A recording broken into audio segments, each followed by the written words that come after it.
partió al amanecer, cuando el maravilloso sol romano comenzaba a dorar las elevaciones del Aventino con los primeros besos de la aurora. Entonces un pesado luto se abatió sobre el palacio que por tantos años había servido de nido a sus grandes sentimientos. Durante 8 días, sus despojos permanecieron expuestos para posibilitar el homenaje de la gente, en el cual se confundían nobles y plebeyos, y todos llevaban un pensamiento agradecido. La noticia del infausto acontecimiento fue enviada a Elvidio por el correo propio del emperador. Cayo y su esposa llegaron de Campanie para asistir a los postreros homenajes al ilustre y querido muerto. Cneo Lucio no había tenido el consuelo de la presencia de Elvidio, pero Cornelio se preocupó por tomar todas las providencias para que no le faltasen honras de estado. Así, el venerado patricio, justamente conocido y estimado por sus virtudes morales y cívicas, antes de bajar al túmulo recibió los homenajes de la ciudad entera. Capítulo 2. Calumnia y sacrificio. Cuando llegó la noticia del fallecimiento de su padre, Elvidio Lucio se encontraba entre Tesalia y Beocia. Era inútil pensar en ir a Roma para confortar el corazón desolado de los suyos, no solamente porque habían pasado ya muchos días, sino también debido a las intensas tareas en el cargo que se le había confiado por los caprichos del emperador. Entre los mármoles y preciosidades de la antigua Fócida, de cuyas ruinas seleccionaba el material aprovechable para las obras de Tibur aplicando toda su habilidad, sentía en el corazón un vacío inmenso. Su progenitor era para él un amparo y un símbolo. Aquella muerte le dejaba en el alma una añoranza imperecedera. Los largos meses de separación de su hogar transcurrían pesadamente. En vano se abocaba al trabajo para huir del desaliento que a menudo invadía su corazón. Aunque la comitiva imperial permanecía en Atenas. Junto a Adriano, él nunca estaba libre de las convenciones sociales y políticas en el marco de sus prolongadas actividades. Sobre todo Claudia Sabina nunca lo abandonaba en la tarea de esfuerzo común, cooperaba en su trabajo con decisión y con éxito, reconquistando su simpatía y amistad de otros tiempos. Si bien admiraba su capacidad de trabajo, Elvidio Lucio no podía transigir en lo tocante a los sagrados deberes conyugales, ya que guardaba la imagen de la esposa en el santuario de sus recuerdos más queridos con lealtad y veneración. Recibía sus cartas afectuosas y confidenciales como un estímulo indispensable para su tarea, y acariciaba la esperanza de regresar a Roma en breve tiempo como alguien que aguardase, ansiosamente el día de paz y libertad. Desde hacía mucho, sin embargo, el generoso patricio se sentía cargado de inquietudes y de sombras. La esposa del Olio Urbico había modificado sus métodos de seducción, y se presentaba entonces a sus ojos como amiga devota y fiel, hermana en sus ideales y preocupaciones. En su interior la antigua plebeya conservaba la pasión desvariada de siempre, acompañada de los mismos propósitos de venganza para con Alba Lucinia, a quien consideraba como usurpadora de su felicidad. El tribuno, entretanto, observando su dedicación reiterada y aparentemente sincera, comenzó a creer en su desinterés y comprobó la confortadora transformación de sus sentimientos, debida a su profunda capacidad de disimulo. Sin embargo, Claudia Sabina continuaba amándolo desatinadamente. El constante aplazamiento de sus esperanzas reprimía su pasión con más violencia. En su interior experimentaba los padecimientos de una leona herida, ya que a cada embestida de su afecto. Elvidio le hacía percibir el carácter sagrado de las obligaciones matrimoniales de ambos, indiferente a su mirada ansiosa y a sus aspiraciones inconfesables. Sabía tan solo que amaba a Elvidio Lucio con todos los impulsos de su temperamento lascivo. Para realizar sus vergonzosos propósitos, no retrocedería. Odiaba a Alba Lucinia y no vacilaría en tomar la venganza más cruel que consiguiese restituirle las delicias del antiguo amor, hecho de egoísmo y de violencia. Claudia había percibido que el tribuno, apegado a las concepciones del deber, podría ser vencido por una disimulación a toda prueba, y por eso rodaba a Elvidio de afectuosas atenciones y dedicación constante. Cuando accidentalmente se refería a su esposa ausente, tenía el cuidado de elogiarla, esforzándose por subrayar los conceptos con el mejor tono de sinceridad. De ese modo el hijo de Cneo Lucio se fue prendiendo nuevamente en la tela de encantos de esa mujer y le concedió una atención indebida, sensibilizado en las fibras más íntimas del corazón, aunque nunca llegó a olvidar sus obligaciones sagradas. Claudia Sabina, sin embargo, alimentaba nuevas esperanzas. Pensaba que bastaría apartar de su camino la figura incómoda de Alba Lucinia para asegurar su bastarda felicidad.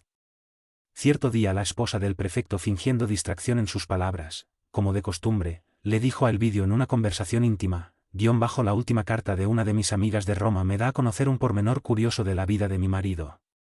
Musonia me comenta que Urbico pasa en su casa casi todo el tiempo de que dispone después de sus labores de estado. ¿En mi casa? Preguntó el tribuno ruborizado, adivinado la malicia de semejante información. Sí, respondió Claudia aparentando la mayor indiferencia. Siempre noté en mi marido singular predilección por su familia.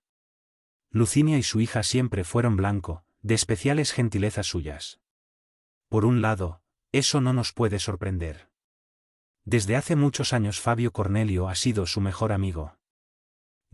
Sí, eso es indudable. Exclamó el vídeo, algo contrariado con semejantes alusiones a su hogar. Sabina percibió que aquel instante era favorable para iniciar su tenebroso plan y, fingiendo interés por la paz doméstica del vídeo Lucio, agregó sin piedad. Amigo mío, aquí entre nosotros, debo decirle que mi marido no es exponente de las más preciosas costumbres del ambiente romano. Imagínese cuánto me cuesta hacerle esta confidencia, pero deseo velar por la paz de su hogar por encima de todo. Hipócrita e impulsivo por naturaleza, Lolio Urbico ha hecho numerosas víctimas en el campo de sus aventuras de conquistador inveterado.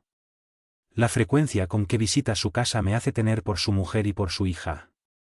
El vídeo se puso pálido, pero Claudia, notando el efecto de sus palabras, prosiguió cruelmente, vivimos una época de temibles sorpresas, en la cual las más sólidas reputaciones caen imprevistamente. Desde que me casé con el prefecto estuvo sometida a una serie de pruebas.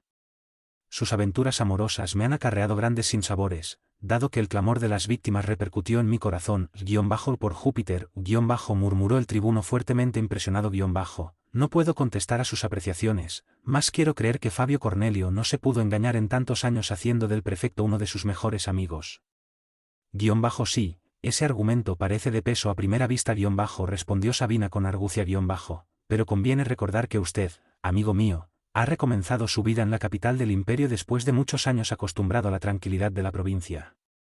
El tiempo demostrará que el censor y el prefecto se han identificado mucho a través de todos los intereses del Estado.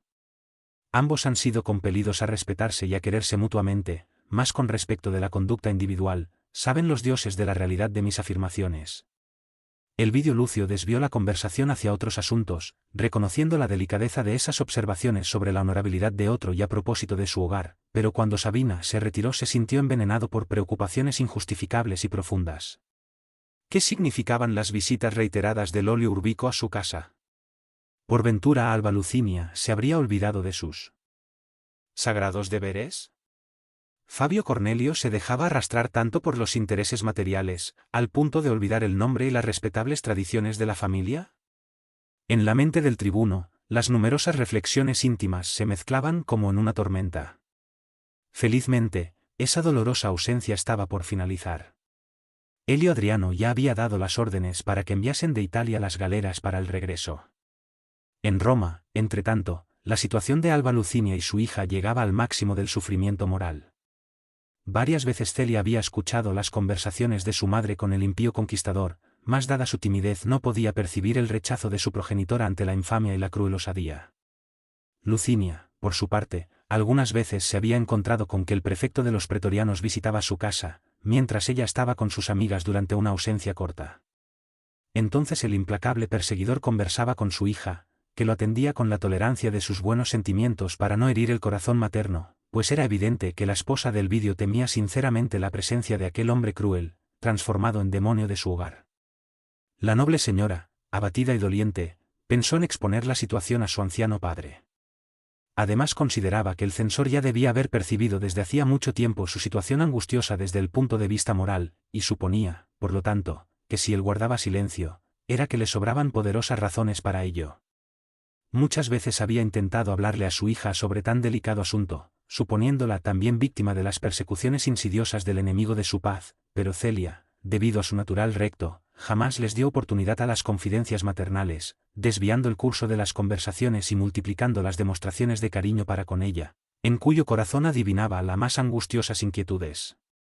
Finalmente, cuando faltaban 2 meses para el regreso definitivo del vídeo, Alba Lucinia debió guardar cama, extremadamente abatida.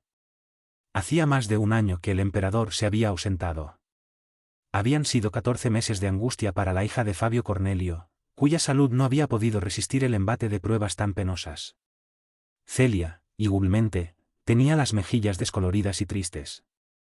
En sus rasgos podía observarse su debilitamiento orgánico.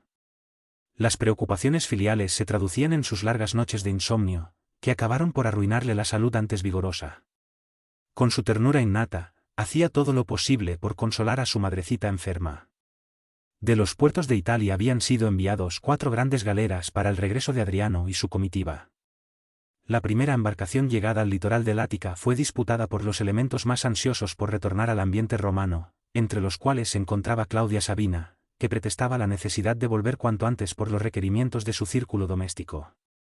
Elvidio Lucio se extrañó por esa prisa, mas no podía adivinar el alcance de sus planes. Él también hubiera querido regresar urgentemente, pero estaba obligado a aceptar la invitación del emperador para hacerle compañía en la embarcación del honor, que llegaría a Ostia 8 días después que las primeras galeras. Transcurridos algunos días, la mujer del prefecto de los pretorianos llegó a la capital del imperio con la anticipación de una semana, justo para pensar en la realización de los siniestros proyectos de venganza que atormentaban su mente. El marido la recibió con la frialdad habitual y los siervos de la casa, con la angustia que su presencia les provocaba. Claudia Sabina buscó los medios para hacerle llegar a Ateria la noticia de su vuelta y le pidió encarecidamente que la visitara con la mayor urgencia posible. Frente a su cómplice, a quien dispensaba el máximo de generosidad, la antigua plebeya le dijo ansiosamente: Ateria, ha llegado el momento de jugar la última carta en mi partida. Realizaré mis proyectos sin vacilar en las acciones que se llevarán a cabo, y en cuanto a ti, recibirás ahora el premio de tu dedicación. Sí, señora respondió la sierva con una mirada codiciosa, pensando en la recompensa. ¿Cómo está la mujer de Elvidio? La patrona está muy abatida y doliente. En buena hora murmuró Sabina satisfecha eso favorece la ejecución de mis planes. Y después de fijar en su cómplice sus ojos ansiosos, agregó de manera singular: Tería, ¿estás preparada para lo que pueda suceder? Sin duda, mi señora. Entré en la casa del patricio Elvidio Lucio exclusivamente para serviros. No te arrepentirás de eso, dijo Sabina con decisión. Escúchame, estamos al término de la misión que te retiene junto a Alba Lucinia. Espero de tu esfuerzo el último servicio de colaboración en mi tarea de amplio desagravio del pasado doloroso. He sido generosa contigo, pero deseo asegurar tu futuro por los buenos servicios que me has prestado. ¿Qué deseas para descanso de tu vejez en el seno de la desamparada plebe? Después de pensar un momento, la anciana sierva murmuró satisfecha, como si ya hubiese realizado en su interior todos los cálculos imprescindibles para una muy exacta respuesta. Señora, sabéis que tengo una hija casada, cuyo marido viene luchando con la mayor miseria en días de tormento y de pobreza. Valerio, mi yerno, tuvo siempre gran amor a la vida de campo, mas, en su penosa condición de liberto pobre jamás consiguió ahorrar lo suficiente para adquirir un terreno, donde pudiese concretar la felicidad de la familia. Mi ideal es, por lo tanto, poseer un sitio alejado de Roma, donde pueda refugiarme junto a mis hijos y nietos, que me estimarán como hoy, en mis cercanos días de decrepitud y de invalidez para el trabajo. Tus deseos serán satisfechos exclamó la mujer del prefecto, mientras Ateria la escuchaba llena de alegría voy a averiguar el costo de un sitio apacible, y en el momento oportuno, te daré la cantidad necesaria. ¿Y qué debo hacer ahora para lograr semejante ventura? Escucha dijo Claudia con gravedad dentro de una semana Elvidio Lucio estará de vuelta. En la tarde de su llegada deberás verme para recibir instrucciones. Ese mismo día tendrás el dinero necesario para realizar tus deseos. Por ahora vete en paz y confía en mí. Ateria estaba radiante con las perspectivas de su futuro, sin tener en cuenta los medios criminales que habría de emplear para conseguir sus fines. Al día siguiente por la mañana, una litera modesta salía de la residencia de Lolio Urbico en dirección a su burra. Es innecesario aclarar que se trataba de Claudia Sabina, que se dirigía a la conocida casa de la vendedora de sortilegios, con quien habría de concluir sus siniestros proyectos. La hechicera de Cumes la recibió sin sorpresa, como si la estuviese esperando. Después de sugerir sus ávidas manos en el aluvión de sestercios que Claudia le había llevado, Plotina se concentró delante del trípode que ya conocemos y enseguida dijo: Señora, el momento es único. En cuanto a lo que a vos os cumple hacer, deberemos cuidar todos los pormenores para que no se pierdan nuestros mejores esfuerzos. Claudia Sabina se puso a meditar en un minucioso plan que la hechicera sometía a su criterio. Plotina hablaba en voz baja, como si recelase de las propias paredes, tal era la ignominia de las criminales sugerencias. Terminada la larga exposición, la consultante preguntó pensativa, ¿pero no sería mejor exterminar a mi rival? Tengo a alguien en su casa que se podrá encargar del último golpe. Sé que conoces los filtros más violentos y que me los puedes proporcionar hoy mismo. Señora, vuestras reflexiones son razonables, mas debéis recordar que la muerte del cuerpo solo es útil para los asuntos de orden material, y en nuestro caso, ellos son de orden espiritual, por lo que se hace indispensable un golpe infalible. ¿Quién nos asegura que el hombre amado volverá a vuestros brazos si la compañera desciende a las cenizas del túmulo? Los que parten para el más allá acostumbran a dejar una nostalgia duradera, alimentando siempre una pasión inextinguible. Mientras la esposa del prefecto consideraba las extrañas insinuaciones como ciertas y justas, Plotina continuaba, para que vuestra aventura sea efectiva es preciso insuflar odio en el corazón del hombre deseado. Para alcanzar ese objetivo se hace necesario flagelar el alma, abatiéndola y destruyéndola. Sí, tus advertencias son muy razonables y no debo despreciarlas, más de conformidad con tu plan, mi marido deberá desaparecer, ¿y qué os importa eso si su muerte se hace necesaria? ¿No forzáis el destino para gozar la posible felicidad con otro hombre? Sí, tu proyecto es lo mejor, porque llegaste a prever todas las consecuencias. Y, como si apostrofase a la figura imaginaria de su rival, víctima de su locura y de su odio, agregó con los ojos perdidos en el vacío, Alba Lucinia deberá vivir. Relegada a un plano inferior con su vergüenza, padecerá el desprecio y la execración que yo he padecido. Plotina se levantó. De un exquisito armario retiró frascos y paquetes que entregó a su cliente con indicaciones especiales. Aceptando de buen grado el odioso plan, Claudia Sabina salió prometiendo volver. Pasados unos días, Elio Adriano con su imponente comitiva entraba por la puerta Ostia, aclamado por la compacta muchedumbre compuesta por el patriciado y por el pueblo. El emperador, dada su predilección por las reliquias de la antigüedad, recomendó a Elvidio que se encargase de dirigir el servicio de descarga de las piezas curiosas de Fócida destinadas a Roma.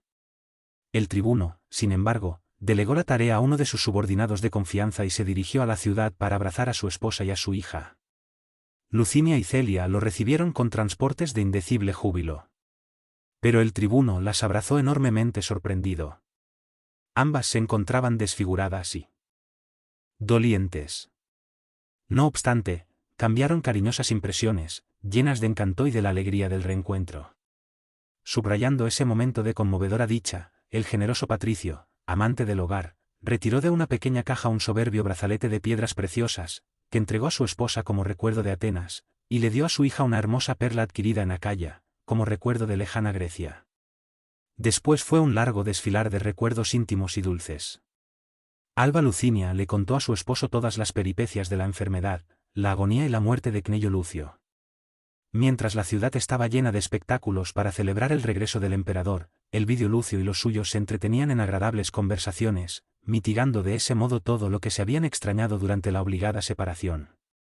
Sin embargo, cuando los últimos rayos del sol anunciaban el crepúsculo, el patricio le dijo a su esposa con gran ternura, ahora, querida, regresaré a Ostia donde debo pasar la noche de hoy. Mañana estaré definitivamente reintegrado al hogar, y podremos organizar una vida nueva. Ya vi a Fabio Cornelio, quien acompañaba al emperador al lado del prefecto, pero solamente mañana podré estar con Marcia, para que me hable de mi padre y de sus últimos deseos. Pero, ¿las responsabilidades en Ostia son tan imperiosas? Preguntó Alba Lucinia preocupada. ¿Para servir al emperador no ha bastado la ausencia de más de un año? Sí, querida, pero se hace necesario cumplir con el deber aunque nos imponga sacrificios. Adriano me encargó que me ocupara de todas las reliquias transportadas desde Grecia y no puedo confiar tan solo en el trabajo de los siervos, dado el considerable valor de la carga. Mas, no te disgustes por esto, recuerda que estaré aquí mañana para que planeemos nuestro futuro. Alba Lucinia sintió con una triste sonrisa, como si estuviese delante de lo inevitable.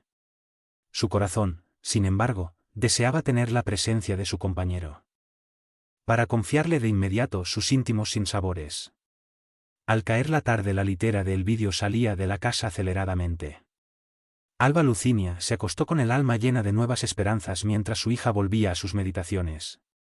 Alguien, sin embargo, salía de la residencia del tribuno con cautela y con premura, sin despertar la curiosidad del servicio doméstico. Era Atería que se dirigía hacia el Capitolio. Claudia Sabina la recibió ansiosa, la hizo entrar en un gabinete más discreto y le habló en estos términos: en buena hora llegaste antes.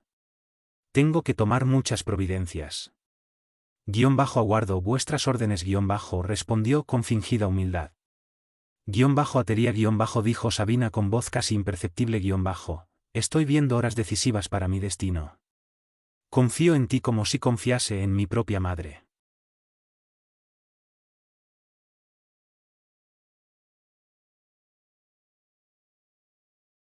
Recompensa tu dedicación en favor de mi felicidad.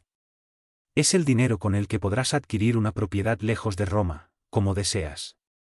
La ambiciosa Atería recibió la pequeña fortuna dejando traslucir extraña alegría en sus ojos fulgurantes. La mujer del óleo Urbico aún continuaba en tono discreto: a cambio de mi generosidad te exijo secreto sepulcral, ¿entendiste? Créedme que esa exigencia me resulta muy grata dijo la cómplice. Confío en tu palabra. Y después de una pausa, con los ojos perdidos en el vacío, como previendo sus horribles actos, agregó: ¿conoces la columna lactaria, en el mercado de legumbres? La columna lactaria en el mercado de legumbres o el foro Litorio era un lugar donde se exponían diariamente los recién nacidos abandonados. Sí, no queda lejos del pórtico de Octavia. Hace muchos años deambulé por ahí con el fin de observar a las criaturas abandonadas. En este caso no me será difícil explicarte lo que pretendo. Comenzó a hablar con la vieja sierva en voz muy baja, exponiéndole sus proyectos, mientras Atería la escuchaba muy admirada, pero asintiendo ante todas sus sugestiones. Claudia Sabina parecía alucinada, la mirada perdida en el vacío, la expresión de su rostro tenía algo de siniestro. Como si estuviera concentrada en el solo propósito de concretar sus planes, se dirigía a la vieja sierva maquinalmente: Atería dijo entregándole un pequeño frasco este filtro da reposo físico y produce sueño prolongado, administraselo a Alba Lucinia, es preciso que descanse con tranquilidad. Confiándole otro frasco agregó audazmente: lleva también este. Necesitarás todo esto. Y, mientras la sierva guardaba todos los elementos del crimen, expresó: que los dioses de mi venganza nos protejan. Por fin llegó el instante del desquite. Sí, Atería, mañana, al presentarle el fruto de un crimen, el Elvidio Lucio sabrá, con todas las consecuencias, que la esposa le fue infiel. La elección de la criatura quedará a tu criterio. ¿Puedo contar incondicionalmente contigo? Por la fe en el poder de Júpiter, podéis confiar en mí, señora. Iré a la columna lactaria después de medianoche y llevaré conmigo al niño. Los recién nacidos son abandonados allí diariamente por decenas. Acordaba la siniestra combinación, la noche ya había extendido sobre Roma su manto de sombras espesas. Mientras Atería regresaba a la casa de sus amos, Claudia Sabina se privaba de las fiestas nocturnas del emperador y se encaminaba apresuradamente hacia la puerta de Ostia. Allí se encontró con el hijo de Cneio Lucio y le solicitó hablar en forma privada, a lo que él accedió inmediatamente. Elvidio dijo la perversa mujer con su facilidad para el disimulo estoy aquí para prevenirte reservadamente sobre graves acontecimientos, por otra parte ya previstos por mí en Grecia. Pero, ¿qué acontecimientos? Preguntó el patricio con ansiedad. Debes estar preparado para escucharme. Creo que el prefecto de los pretorianos llegó a marchar la honra de tu casa. Imposible, exclamó el tribuno con vehemencia. Sin embargo, debes oír a Alba Lucinia inmediatamente, comprobando hasta qué punto Lole Urbico consiguió introducirse en su hogar. Yo no puedo dudar de mi mujer ni siquiera un instante replicó con sinceridad. No quieres, entonces, escucharme hasta el fin para conocer los pormenores del hecho, preguntó Sabina encolerizada.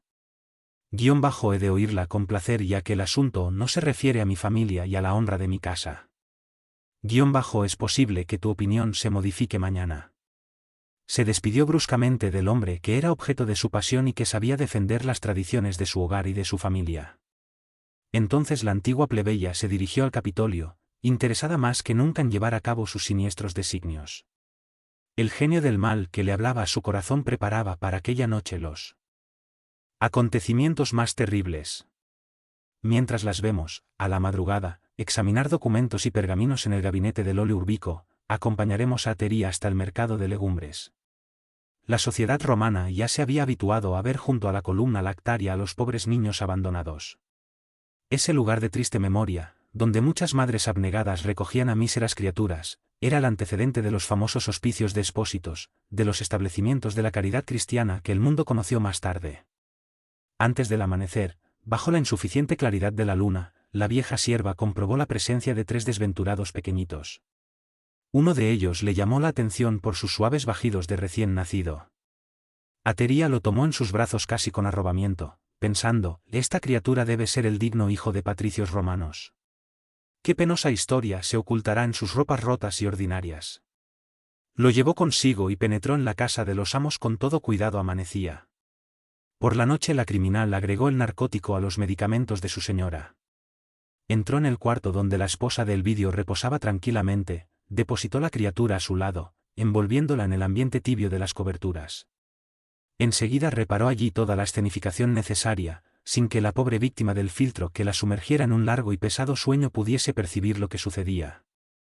Mientras tanto el pequeñito comenzó a llorar débilmente, aunque la criminal sierva hiciese lo posible por calmarlo.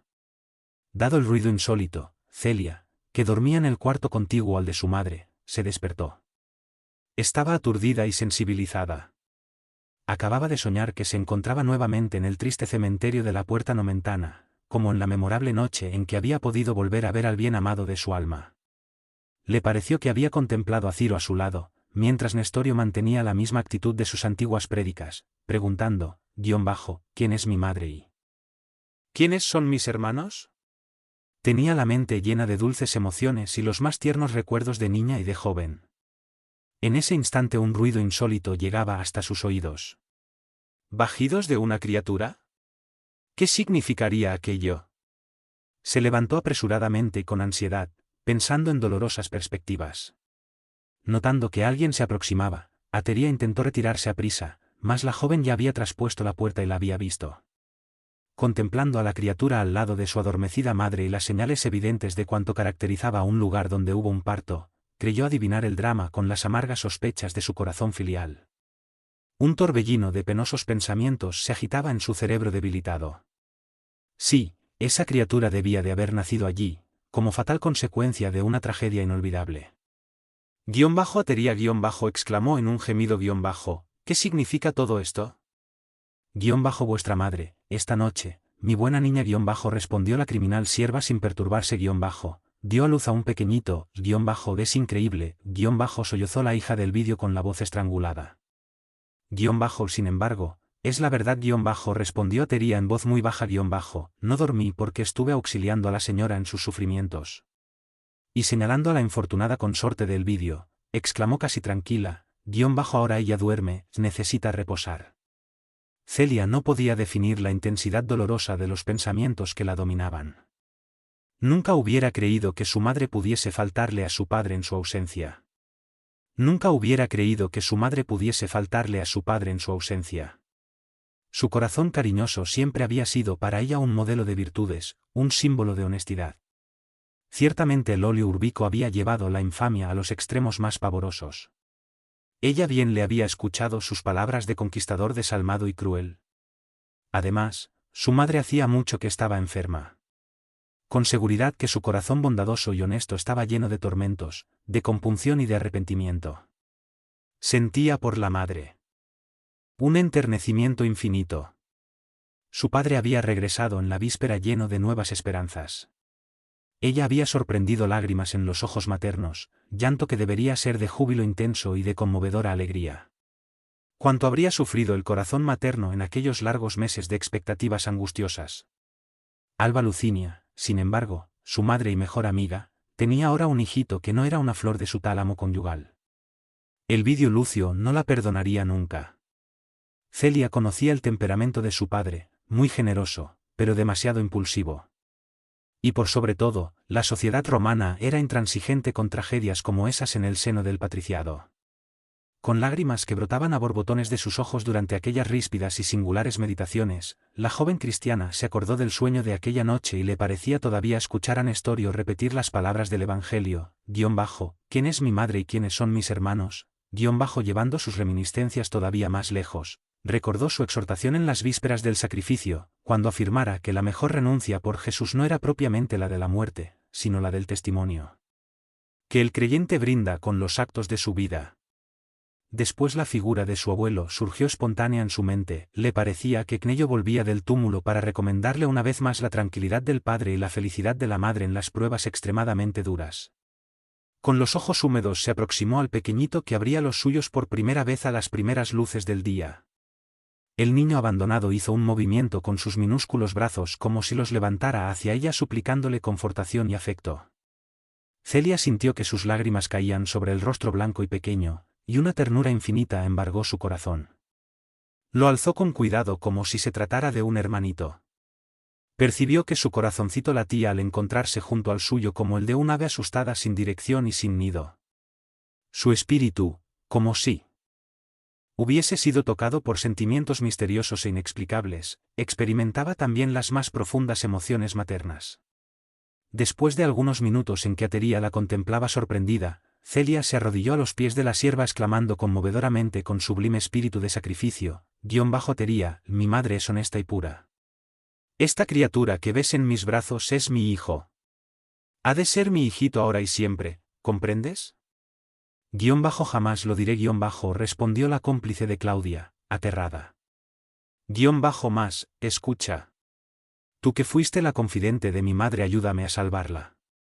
Por lo que más quieras, secúndame en mis propósitos. Mi madre necesita cuidar a mi padre durante toda su vida y mi padre la adora. Si ella se equivocó, ¿por qué no la hemos de ayudar a reconstruir su felicidad devolviendo a su alma la ventura que se merece? Mi madre nunca cometería un yerro por propia voluntad. Siempre fue buena, cariñosa y fiel. Solo un hombre muy perverso podría inducirla a cometer una falta de esa naturaleza por los caminos del crimen. Con lágrimas en los ojos, mientras la criada la escuchaba aterrada, continuó, cede a mis deseos. Olvida lo que viste esta noche, considerando que los tiranos de estos tiempos acostumbran a raptar nobles damas suministrándoles filtros que provocan falta de memoria. Mi pobre madre debe haber sido víctima de esos miserables procedimientos. Quiero salvarla y cuento contigo. Te daré todas mis joyas preciosas. Mi padre no acostumbra a darme dinero, pero tengo de él y de mi abuelo obsequios muy valiosos. Serán para ti. Podrás venderlos donde quieras. Reunirás una pequeña fortuna. Pero, la joven, murmuró Atería espantada con lo imprevisto de los acontecimientos ¿ya pensó que esa idea del sacrificio es imposible? ¿Con quién se quedaría en el mundo? ¿Su padre por ventura, soportaría verla como madre de una criatura infeliz? Exclamó la joven con actitud reticente, como si desease recordar a alguien que la pudiese ayudar en tan dolorosas circunstancias. Me quedaré con Jesús. Enseguida, ante el silencio de Atería que le obedecía maquinalmente, toda la escenificación fue transportada a su cuarto. Mientras Celia apretaba al pequeño contra su corazón, le entregó a la ambiciosa sierva todas sus joyas más preciosas, guardando apenas la perla que el vidrio le había dado en la víspera. Alba Lucinia, con todo, salió de su sopor repentinamente. Aturdida por los efectos del narcótico, se sorprendió al escuchar en el cuarto de su hija los vagidos de una criatura. Al divisar la figura de Atería a través de una cortina, la llamó en voz alta para enterarse de lo que ocurría. La criminal sierva se presentó pálida y aterrada, señora. Señora. ¡Qué gran desgracia! La esposa del tribuno, con el corazón que le saltaba en el pecho, pálida y aturdida, iba a interrogar a la sierva, cuando alguien traspuso la puerta y penetró en el aposento. Era Elvidio. El yerno de Fabio no había conseguido conciliar el sueño. Después de las pérfidas insinuaciones de Sabina, parecía que un atroz veneno destruía todas las fuerzas de su corazón. Trabajó intensamente para que las horas de la noche le fueran menos amargas, y al despuntar de la aurora montó un veloz caballo que lo transportó rápidamente a su casa para lograr la tranquilidad espiritual junto a su esposa y su hija. Cuando llegaba escuchó a la vieja sierva exclamar desesperada, una desgracia. Una gran desgracia. Mientras Lucinia lo contemplaba con gran amargura, el Vidio Lucio caminaba hacia ella y hacia la criatura con el semblante sombrío y triste, explícate, atería, la pobre señora tuvo fuerzas para murmurar afligidamente. En este instante y después de una larga plegaria, la joven cristiana surgió casi tambaleante en la puerta de la alcoba materna. Tenía los ojos enrojecidos y tristes, la ropa mal puesta, los cabellos en desaliño. Cobijado en sus afectuosos brazos. El pequeño se había calmado como un pájaro que hubiese reencontrado su cálido nido. El Vidio y su mujer contemplaban a la hija sorprendidos y aterrados. Pero, ¿qué significa todo esto? Estalló el tribuno dirigiéndose a la sierva. Celia quiso explicarse, mas la voz se le estrangulaba en la garganta, mientras Atería aclaraba, mi señor, la joven, esta noche. Sin embargo, ante la mirada dura del patricio, su voz vacilaba por los remordimientos y las dudas, dadas las terribles consecuencias de su infamia. Celia, no obstante, llena de fe en la providencia divina y sinceramente deseosa de sacrificarse por su madre, se arrodilló humilde y con voz casi firme exclamó, sí, padre mío, madre mía, me pesa la confesión de mi falta, pero esta criatura es mi hijo. El tribuno sintió que una agitación desconocida invadía todo su ser. La cabeza le daba vueltas, al mismo tiempo que una palidez de mármol cubría sus facciones contraídas por la cólera y la angustia. Los mismos fenómenos fisiológicos se producían en su esposa, cuyos ojos aterrados no encontraban lágrimas para llorar. Alba Lucinia, sin embargo, tuvo energía para murmurar mirando hacia lo alto, Dios del cielo. Mientras Atería levantaba la cabeza, fría e impasible, Celia, arrodillada, exclamaba llorando humildemente, si pudieres, perdonad a la hija que no consiguió ser feliz. Soy consciente de la gravedad de mi pecado y acepto de buena voluntad las consecuencias de mi falta. Con los ojos bajos y mientras sus lágrimas humedecían el rostro del inocente, la joven continuaba dirigiéndose a su padre que la escuchaba aterrado, como si el pavor de ese momento lo hubiese petrificado, en vuestra ausencia anduvo en esta casa el espíritu de un tirano.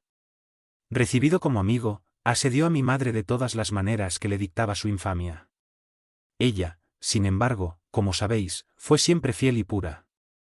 Reconociendo su virtud incorruptible, el prefecto de los pretorianos abusó de mi inocencia llevándome a lo que veis. Nunca le confesé a mamá las faltas de mi alma, pero esta noche sentí la realidad de mi desventura. En el instante de mis grandes sufrimientos busqué la ayuda de Atería para salvar la vida de este inocente. Y levantando sus ojos suplicantes hacia la impasible criada, la joven agregó, no es verdad, Atería. Sé que nuestras tradiciones no perdonan mi falta continuó Celia tristemente mas toda mi pena proviene del hecho de haber manchado el hogar paterno, permitiendo una afrenta y dando lugar a la deshonra. No puedo ser perdonada, pero ved mi arrepentimiento y tened compasión de mi espíritu abatido. Expiaré mi crimen como lo exigen las circunstancias, y si fuera indispensable la muerte para lavar la macha, sabré morir con humildad. Las lágrimas empañaban su voz, a pesar de sentirse amparada por brazos invisibles del plano espiritual en el penoso instante del sacrificio. El Vidio Lucio salió de su estupefacción, dio algunos pasos en dirección de su esposa y le preguntó con voz extraña y casi siniestra, ¿Loli Urbico es realmente ese infame? Alba Lucinia, sintiendo que le faltaban las fuerzas, recordaba su calvario doméstico por las embestidas del conquistador, cuya persecución a su hija su espíritu había adivinado. Lejos de comprender toda la tenebrosa realidad de esas escenas que había planeado el genio criminal de Claudia Sabina, murmuró débilmente, si el Vidio, el prefecto ha sido el verdugo implacable de nuestra casa. Pero mi corazón no puede creer lo que mis ojos ven murmuró el tribuno sordamente. Celia continuaba arrodillada, con los ojos nublados por las lágrimas y amparando al pequeño que lloraba. Alba Lucinia contemplaba a su hija con asombro y amargura. Ahora creía comprender las negativas de su hijita a realizar paseos en los últimos tiempos, para encerrarse en el aislamiento de su cuarto dedicada a plegarias y meditaciones. Atribuía su retraimiento a la muerte de su abuelo, cuya ausencia las había sumido a ambas en una honda pena. Su desconfianza de madre entendió recién en ese momento que el cobarde conquistador había abusado de la inexperiencia de su hija. Muchas veces había recelado salir dejándola sola en el hogar, porque su intuición materna hacía mucho que le había advertido que Loli Urbico buscaría vengarse ejecutando sus terribles amenazas. En ese instante la amarga realidad torturaba su alma. Lucinia-continuó el vídeo sombríamente-explícate. ¿No has ejercido en esta casa la preciosa vigilancia materna? ¿Es verdad que el prefecto de los pretorianos insultó tu dignidad? El vídeo-sollozó con voz trémula. Todo lo que ocurre es absolutamente extraño e increíble, mas el hecho está patente aquí dando testimonio de la más amarga realidad. Sospechaba que nuestra pobre hija pudiera también ser víctima del perverso amigo de mi padre, ya que, por mi parte, estuve sufriendo desde que partiste las más atroces persecuciones, traducidas en continuas amenazas por la resistencia que yo oponía a sus inconfesables deseos. Cuando se disiparon sus últimas esperanzas al escuchar las palabras sinceras de la esposa que estaba amargada y sorprendida, el orgulloso patricio se dejó dominar completamente por la aparente realidad de ese trágico momento. Con los puños cerrados, los ojos duros y sombríos que revelaban la inflexible intención de vengarse, y dominaba toda su fisonomía por un rictus de angustia, el vídeo Lucio exclamó con voz terrible.